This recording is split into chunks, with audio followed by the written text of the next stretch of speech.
जो हम खुद होंगे ना, वो वाइब्रेशन हमारे से चारों ओर फैलता है। हम इस समय पर क्या कह देते हैं कि मेरी प्रायोरिटी क्या है। देखो, 3 चीजें हैं।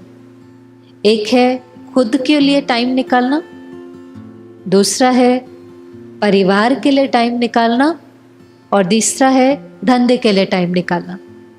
फैमिली, वर्क और सेल्फ, 3 चीजें हैं ना। स्व के लिए समय निकालना, परिवार के लिए, धंधे के लिए। हमारे लिए लिस्ट में सबसे ऊपर कौन है? मेरा सारा समय किसके लिए? मेरा सारा समय किसके लिए? पहला नंबर हम ज्यादातर किसको देते हैं? कौन है हमारे लिए सबसे इंपॉर्टेंट? हमारा परिवार। और उसी के लिए तो हम धन कमाने भी जाते हैं।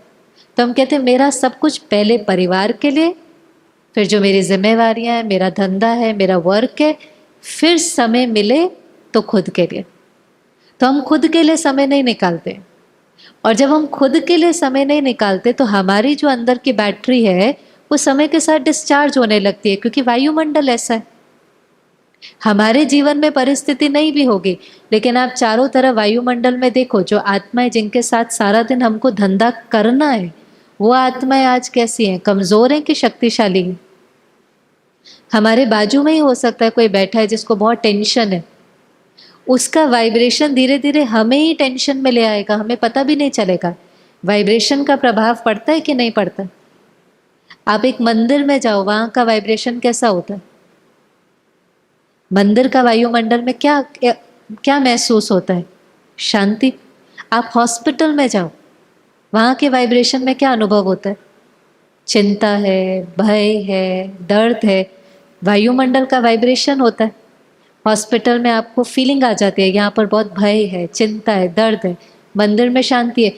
जिस वायुमंडल में जाता है उसका इन्फ्लुएंस पड़ने लगता है। ऐसे हर व्यक्ति का अपना वाइब्रेशन है। आप किसी बहुत श्रेष्ठ आत्मा के साथ बैठो, पवित्र आत्मा के साथ बैठो। हम जाते हैं ना साधु सन्यासी महान आत्मा के साथ बैठने, हम कहते हैं इनके साथ बैठते हैं ना, बहुत अच्छा लगता है, बहुत हल्का लगता है। और आप किसी ऐसे के साथ बैठो थोड़े समय के लिए भी, जो कंप्लेन करता रहता है, ब्लेम करता रहता है, कोई ना कोई परेशानी को लेकर ही बैठा रहता है, उसके साथ थोड़ा समय भी बैठो, उसका वाइब्रेशन हमें भी खाली कर देता है। तो हम सारा दिन वायुमंडल में जाते हैं जिसका वाइब्रेशन थोड़ा सा नेगेटिव है। जैसे पीछे 2 साल कोरोना चला, तो जब तक हमारे पास साधन नहीं था कि हम उसको फाइट कर सके, हमने खुद को प्रोटेक्ट किया ना। हमने कहा ये वायरस मुझे न लगे, हमने अपने को प्रोटेक्ट करने के बहुत साधन अपनाए। गवर्नमेंट ने भी बहुत साधन अपनाए, मास्क पहनो, हाथ सैनिटाइज करो, घर का खाना खाओ। डॉक्टर्स आदि ने तो पूरा प्रोटेक्शन सूट ही पहना कि उस वायरस का प्रभाव हमारे ऊपर न पड़े। अब हम आज वायुमंडल में जाते हैं, इसके अंदर बहुत सारे वायरस हैं, डर के, चिंता के, तनाव के, गुस्से के, गड़बड़ करने के हैं ये वायरस के नहीं है। इसका प्रभाव मेरे ऊपर न पड़े, उसके लिए हम अपने को कैसे प्रोटेक्ट करते हैं? क्या करें कि उस वायुमंडल का, उन लोगों की नेगेटिव एनर्जी का प्रभाव हमारे ऊपर न पड़े? वहां आध्यात्मिकता आ जाती है। वहां जरूरी है कि थोड़ा समय भी हम अपने मन को शक्तिशाली बनाने के लिए अगर स्पिरिचुअलिटी का सपोर्ट लेते हैं, तो हम ऐसे वायुमंडल में रहते हुए भी उसका इन्फ्लुएंस हमारे ऊपर नहीं पड़ता, लेकिन हमारा इन्फ्लुएंस उसके ऊपर पड़ता है। एक है नेगेटिव का हमारे ऊपर पड़ जाए, एक है हमारा उसके ऊपर पड़े। जैसे अगर आपको शरीर को स्वस्थ रखना है, हेल्दी बॉडी चाहिए, तो हेल्दी बॉडी के लिए डॉक्टर क्या कहता है? 2 चीज़ें क्या करो? स्वस्थ शरीर चाहिए तो वो कहेगा अच्छा खाना खाओ, रोज एक्सरसाइज करो, तो आपका शरीर कैसा रहेगा? स्वस्थ रहेगा। जिसको हेल्दी बॉडी चाहिए, बहुत कुछ भी खाने का पड़ा होगा। खाने का कई बार बुफे लगा होता है ना, शादियों में जाओ, कई समझते हैं सब कुछ खाना है, फ्री है, सब कुछ खाना है, तो उनकी हेल्थ कैसी हो जाती है? भले फ्री है लेकिन शरीर तो अपना है ना। और जो थोड़े से हेल्थ कॉन्शियस होते हैं वो चूज करते हैं ये खाना है और ये नहीं खाना है, चूज करते हैं ना। तो जिसको हेल्दी बॉडी चाहिए वो कहते हैं मुझे अच्छा खाना है और एक्सरसाइज करनी है। ऐसे अगर शक्तिशाली मन चाहिए तो क्या करना पड़ेगा? शक्तिशाली तन चाहिए तो पता चल गया, अच्छा खाना खाना है और एक्सरसाइज करना। शक्तिशाली मन चाहिए, जो मन स्टेबल है, जो मन खुश है, जो मन जल्दी जल्दी फील नहीं करता, जो मन भय और तनाव में नहीं आता, जो मन परिस्थितियों के बीच में भी एक रस रह पाता है। शक्तिशाली मन है कि ऐसा होता कि नहीं? जैसे कोई तन से शक्तिशाली होता है तो उसको भारी चीज भी कैसे लगती है? हल्की। ऐसे ही है ना। कूली को आप देखो कितना सामान उठा लेता है क्योंकि वो फिजिकली स्ट्रांग है। हमें एक बैग भी उठाना हो तो भारी पड़ता है, वो 4-4 6-6 भी उठा लेता है क्योंकि वो फिजिकली स्ट्रांग है, तो उसको भारी चीज भी हल्की लगती। ऐसे जो मन से शक्तिशाली होगा उसको बड़ी बात भी छोटी लगती। जो मन से कमजोर होगा उसको छोटी बात भी बड़ी लगती। शक्तिशाली मन वाला पहाड़ जैसी बात को भी राई बनाकर, रुई बनाकर फूंक मार के उड़ा देता है। कमजोर मन वाला इतनी सी बात होगी छोटी सी, लेकिन राई का भी क्या बना देता है? पहाड़ बना देता है। बात का कोई साइज नहीं होता, परिस्थिति का कोई साइज नहीं होता, वो तो बाहर से आती है। परिस्थिति से आती है और अचानक आती है, और अचानक आई हुई परिस्थिति में परमात्मा कहता है एवर रेडी होने की ज़रूरत है। और वही एवर रेडी हो सकता है जो शक्तिशाली है, जिसका मन बहुत शक्तिशाली है। आती हैं बातें अचानक कि नहीं जीवन में? अचानक आती है कि नहीं आती? अचानक। अचानक कोई बीमारी आ जाती है, अचानक कोई धन का पेपर आ जाता है, अचानक जॉब छूट जाती है। अचानक होता है ना। जैसे कोई गाड़ी चलाता है, अचानक उसके सामने कुछ आ जाए तो क्या दबाना पड़ता है? ब्रेक। लेकिन हमारे पास ऑप्शन 2 होते हैं, एक्सेलरेटर भी दबा सकते हैं, ब्रेक भी दबा सकते हैं। जो अनुभवी नहीं होगा ना वो डर जाएगा, और वो डर में आकर के ब्रेक नहीं दबाएगा, उससे क्या दब जाएगा? उससे एक्सेलरेटर दब जाएगा, उससे ब्रेक नहीं दबेगा। ऑप्शन है लेकिन दब एक्सेलरेटर जाएगा।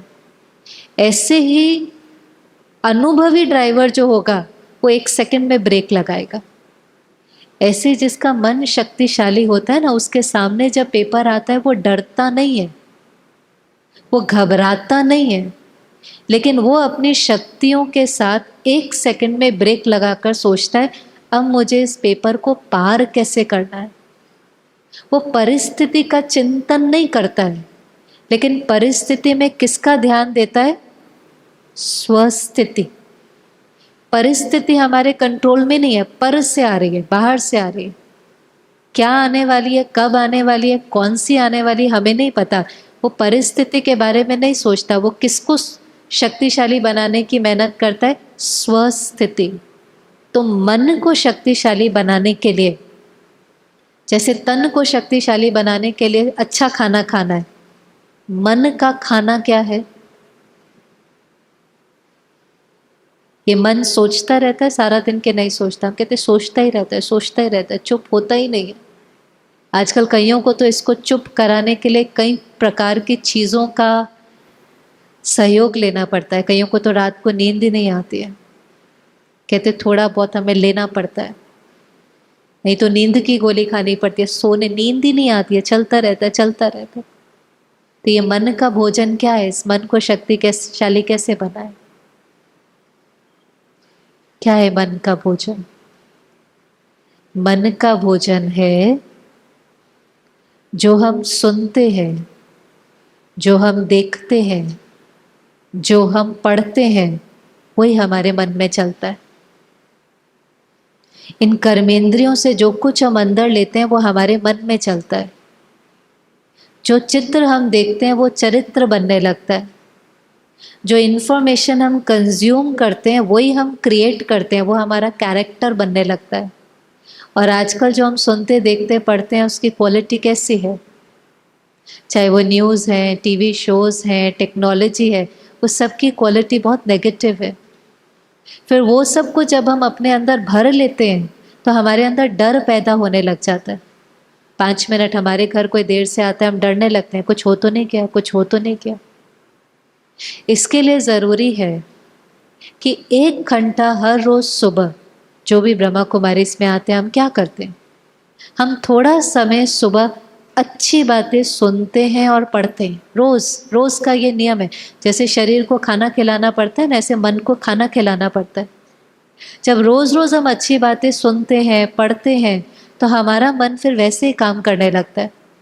चाहे वो एक ही बात है, समझो आज हमने यही सुना, परिस्थिति हमारे हाथ में नहीं है लेकिन स्वस्थिति हमारे हाथ में।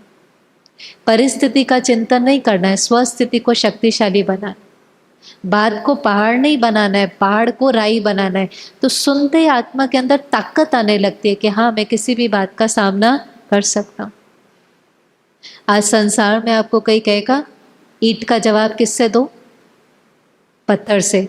सुनते सुनते हमें पता ही नहीं लगता, हम कहते हैं हाँ ठीक ही तो कह रहे हैं, ईंट का जवाब किससे देना चाहिए, पत्थर से। अच्छा, फिर हम ये भी सुनते हैं जो देंगे वो लौट कर आएगा। तो ईंट का जवाब पत्थर से देंगे तो क्या लौट कर आएगा। फिर हम जब सुबह ज्ञान सुनते हैं, परमात्मा की बातें सुनते हैं, तो वो कहते हैं नहीं बच्चे, ईंट का जवाब पत्थर से नहीं दो, किससे दो, प्यार से दो। क्यों प्यार से दो? अगर आप ईंट का जवाब पत्थर से देंगे, माना किसी ने गाली दी, आपने भी गाली दी, तो पहले आपका मन खराब होगा, फिर आपका मुख खराब होगा, फिर वो एनर्जी उसके पास जाएंगे, फिर वहाँ से लौटकर आपके पास आएंगे, आपको खाली कर देंगे। लेकिन अगर आप ईंट का जवाब प्यार से देंगे तो पहले आप अच्छा सोचेंगे, फिर आप अच्छा बोलेंगे, फिर अच्छा वाइब्रेशन उसके पास जाएगा, फिर जो देंगे वो लौट करके आएगा, आपको 2-2 बार मिलेगा। तो हमें अंदर में ज्ञान सुनने से लगता है अच्छा मुझे ऐसे नहीं ऐसे व्यवहार करना है। तो जब हम अच्छा सुनते जाते हैं तो हम अच्छा करते जाते हैं, और जब हम अच्छा करते जाते हैं तो हमारे साथ अच्छा होने लगने लगता है। तो इसलिए अपने मन को शक्तिशाली बनाने के लिए थोड़ा समय अपने लिए निकालें। जब हम खुद को चार्ज करते हैं, खुद को शक्तिशाली बनाते हैं, तो नेचुरली वो वाइब्रेशन हमारे परिवार को भी मिलता है, हमारे वर्क प्लेस पे भी जाता है, और हमारा जो जीवन है वो अपने आप सुखमय बनने लगता है।